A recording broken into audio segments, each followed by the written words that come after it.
If I had to pick just one double bass drumming exercise which I find most useful, then I would pick this one. The problem many drummers are struggling with is combining both feet. When it comes to the ankle technique, they are able to play at a specific tempo with the right foot and they are able to play at a specific tempo with the left foot as well. But as soon as they start to combine both feet, it all seems to fall apart. They end up with unison strokes or flams.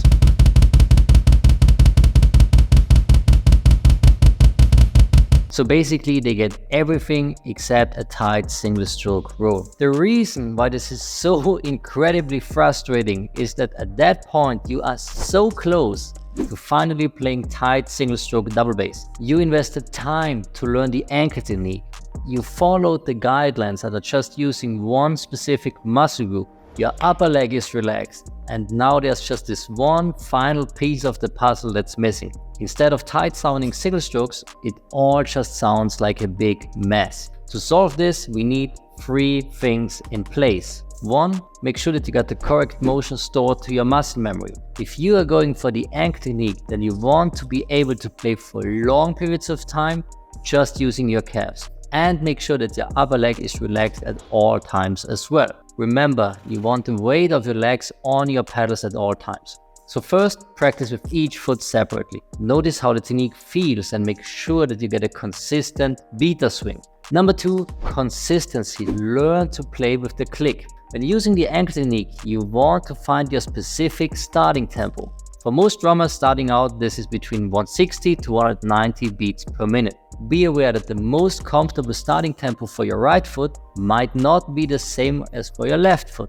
Let's find it first, we'll fix this later. So in this case, you will also have 2 different tempos for right and left foot. When practicing, it's just important to lock in with the metronome with each foot separately. And number 3, find your double bass starting tempo. So let's assume that the most comfortable starting tempo for your right foot is 180 beats per minute. And for your left foot, it's 172 BPM, for example. Then now you want both feet to meet somewhere in the middle. So slowly work your way down the BPM ladder from 180 BPM with your right foot and try to increase your comfortable tempo with your left foot. Then finally, you should meet somewhere in the middle. In this example, that would be at 176 beats per minute. So in this 3-part sequence, the final goal is to be able to play at 176 BPM with each foot separately for long periods of time, tied to the click with a consistent beta swing. That's it. Once you got that, then it's time for our double bass drumming exercise. A fitting metaphor for this workout is this. Imagine you're dribbling a basketball with your right hand. Try your best to dribble it at an even tempo. Then after a couple of seconds of dribbling a basketball with your right hand, you want to start dribbling a basketball with your left hand as well. Your main goal here is that these 2 basketballs hit the floor one after another. Right, left, right, left. So while one goes down, the other one goes up. Of course, that's not that easy, but a simple way to start is this. Just dribble your basketball with your right hand for about 20 seconds.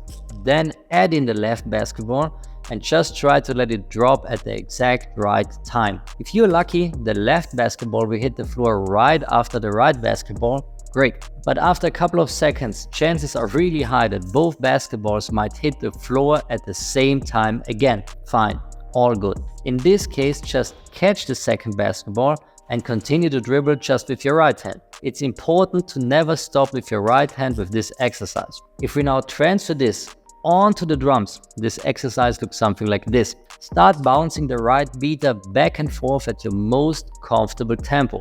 Remember, in our example earlier, this was at 176 BPM. Make sure that the beta swing is consistent and that you're just using your calves. Then add in the left foot. Be aware that you might not get a perfect single stroke roll right away. Just try to place that first left hit in between your right bass drum hit. After a couple of seconds, you might be off completely and end up with flams or unison strokes. That's perfectly fine. Just stop with your left foot And make sure that your right foot always keeps playing tight to the click. Settle back in with your right foot. Make sure that the beta swing is consistent and then add in your left foot again. The cool thing about this exercise is that you're developing 3 extremely important skills at the same time. Number 1, you learn how to lock in with the metronome with your right foot. Number 2, you work on your endurance with your right foot. And number 3, you start to develop your double bass control and improve your single stroke double bass skills. And yes, I know that this exercise and way of practicing is against that old school approach of practicing everything at an extremely slow tempo on the drums until you are 100% in control all the time. But remember, practicing at 100 BPM with your feet, a slow tempo, will just improve your double bass skills at 100 BPM. This kind of old school approach won't get you to 200 BPM within the next couple of months. That's also the reason why most drummers that tell you to only practice double bass at slow tempos all the time still struggle with this topic themselves. It took most of those drummers years to get some mediocre results with their feet, while others get up to 200 BPM within 3 to 6 months. If you want to see some drastic double bass drumming improvements and how others got up to 200 BPM within just a couple of months instead of years, then go to drumcoaching.net. Thanks so much for watching. Cheers from Vienna and bye bye.